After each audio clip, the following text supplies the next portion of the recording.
Comment tu conçois une vie de couple? Alors, je conçois la vie de couple. Bon, déjà, la vie de couple, c'est une chance. C'est une chance parce que je rencontre beaucoup de personnes qui sont en recherche d'amour, qui sont en manque d'amour, en manque de tendresse. Mais par contre, un couple, ça s'entretient. Et là aussi, j'accompagne les couples pour essayer de les guider, hein. Alors, c'est accepter que l'autre soit différent. On n'a pas les mêmes besoins et c'est totalement normal, c'est OK. Mais pour ça, il faut communiquer, il faut exprimer sans cesse et ne rien prendre pour acquis. Tout se travaille et tout se développe. Et moi, j'ai de la chance, c'est que j'arrive à retomber amoureuse très souvent parce que je suis une passionnée. Et j'entretiens mon couple. Voilà, pour moi, la base de la famille, hein, c'est pas les enfants, c'est le couple. Parce que sans le couple, il n'y a plus d'équilibre. Donc ça, je le garde en tête. Ça fait 15 ans que je suis avec mon mari et c'est quelque chose de très important pour moi. C'est que ma base, c'est nous. C'est notre couple. Et quelle est la plus belle chose que tu aies dite, que tu aies faite par amour, justement?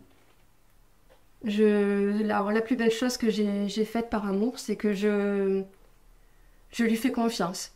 J'ai confiance en ses projets, j'ai confiance en ses ambitions. Je le suis. Bah, voilà, je l'ai suivi. On a déménagé plusieurs fois. Bon, je l'ai suivi. J'avais la possibilité aussi professionnelle de le suivre. Mais c'est la confiance. Je lui fais confiance et je le soutiens dans tout ce qu'il veut entreprendre. Tu as parlé de ta conception de la vie de couple, mais concrètement, comment tu la décrirais, cette vie de couple? Ma vie de couple est extrêmement épanouissante.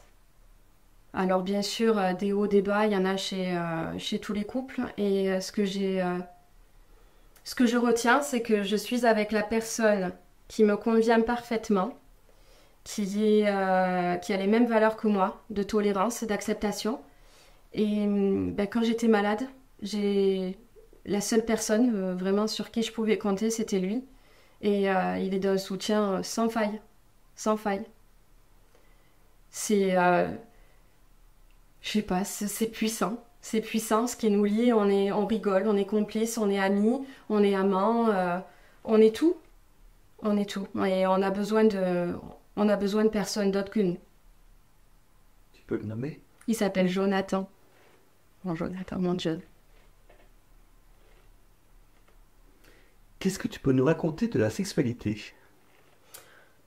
Alors, la sexualité, c'est important pour une vie de couple hein, épanouie, ça en fait partie. Euh, c'est important d'exprimer ses besoins, d'exprimer ses satisfactions, d'exprimer ses attentes.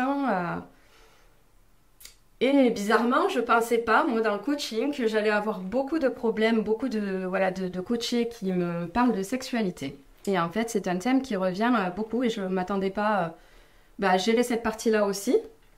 Et en fait, c'est souvent que les personnes n'arrivent pas à exprimer de peur de perdre l'autre.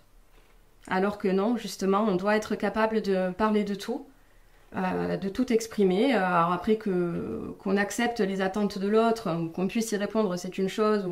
Voilà, ça reste dans la communication. Mais normalement, on est censé tout se dire, sans filtre, de la bonne façon. Mais on est censé tout se dire, tout s'exprimer. Et puis on évolue ensemble. C'est-à-dire que ce qu'on aimait au début du couple, mais c'est pas forcément ce qu'on aime après. Et en fait, il y a toujours des réajustements. Que représente le foyer pour toi? Le cœur. Le foyer, c'est le cœur. C'est l'aboutissement d'une vie. Et pour toi, qu'est-ce que devenir une mère? Oh, c'est le métier le plus difficile au monde. C'est la chose la plus difficile au monde, la chose la plus belle. Mais c'est la seule chose dont on n'a pas les clés. Et on fait du mieux qu'on peut. Et on fait des erreurs. Et c'est normal, il faut juste s'en rendre compte et essayer d'évoluer dans le bon sens. Quand tu as les enfants? Oui, j'ai 2 enfants. Donc j'ai ma fille Tiffany qui a 10 ans et demi et mon fils qui a 6 ans. Sullivan. Donc justement, à propos, tu parles de métiers difficiles, donc à propos de l'éducation des enfants, qu'est-ce que tu en retiens?